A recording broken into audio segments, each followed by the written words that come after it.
Donald Trump, the frontrunner by far for the Republican presidential nomination, recently displayed his patriotism by publicly praising the two authoritarian leaders of America's most dangerous adversaries.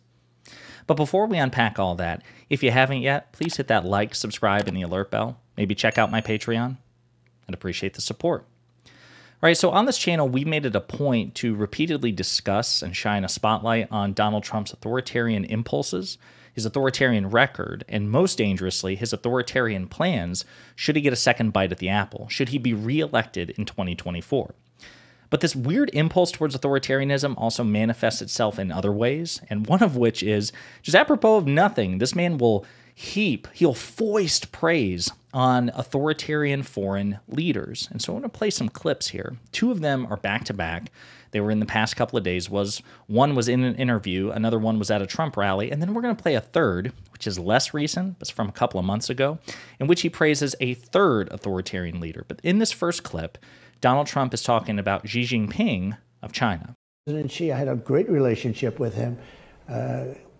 He's a great gentleman in many ways. He's tough. You know, when you say he's a great gentleman, immediately it's breaking news. Trump said he's a great gentleman. That's terrible, right?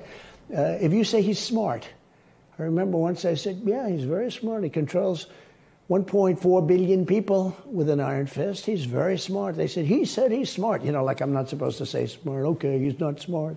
These people are crazy. But I had a great relationship with him, very good relationship with Putin. We wouldn't have had any of these problems.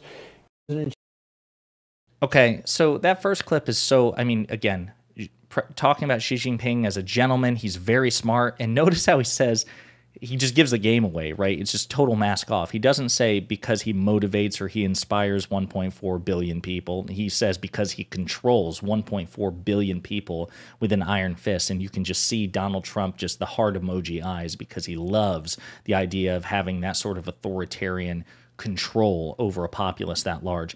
But then what's hilarious is he's describing, you know, Xi Jinping as all these things, all these positive adjectives in Trump's mind. Then when he calls out Americans who criticize him for it, they're like, hey, Donald Trump, you shouldn't be talking about Americans. Like, you shouldn't be waxing poetic about Americans' foreign adversaries. Donald Trump will call them crazy. He will actually refer to all of his negative adjectives to Americans who criticize him, but he will foist praise on foreign adversaries. Do you see like the stark contrast? And the irony just goes right over his head. Now, in the second clip, Donald Trump is at a rally, I think it's just a day or two after the first clip, in which he describes Vladimir Putin in a way that should give you the creeps. The lumps out. He said, Vladimir, you and I are friends. We're good friends. But if you go in, we're going to hit real hard. And I can't tell you what I told him because it would be not a nice thing. But he said, no way you would do that. There's no way. I said, way. They go, no way.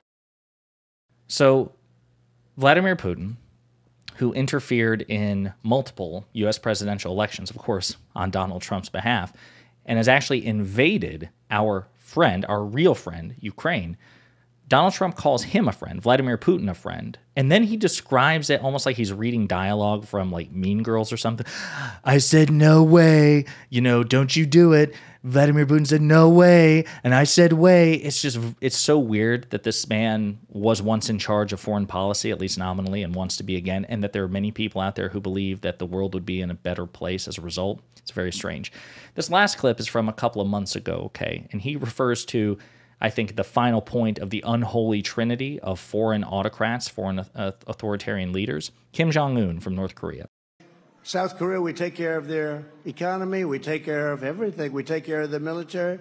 They're right next door to Kim Jong-un. He and I have a very good relationship. People would say, it's not good to have a good relationship. Yeah, it's very good to have a good relationship. It really is. But he's not so happy with Biden. He says bad things about Biden.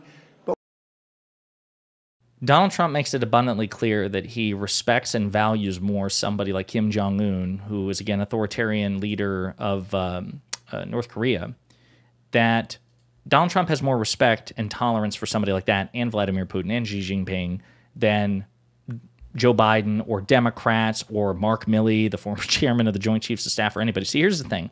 I don't think anybody would blame Donald Trump if Donald Trump's like, listen, I've got to watch what I say around these people because we have to have either some sort of relationship. Like Russia and China are both members of the United Nations, and China is one of our major trading partners, and we have to walk that line of standing up to them while also not needlessly provoking them. I don't think anyone sane would have an issue with that. The problem is Trump goes too far. He again foists effused praise on them, calls them friends, says how much he respects them and how smart they are and how great they are, and then talks about evidence of their greatness being controlling their population. Again, the Xi Jinping example of 1.4 billion with an iron fist. It's that, taking it that far, and then you juxtapose it with how he refers to many of his domestic partners, domestic political rivals, to be sure, but fellow Americans. Again, somebody like Joe Biden or Hillary Clinton or Barack Obama or whoever else, every Democrat who has ever lived, members of his own administration, people like Bill Barr, Mark Milley, who served dutifully under Donald Trump and Joe Biden.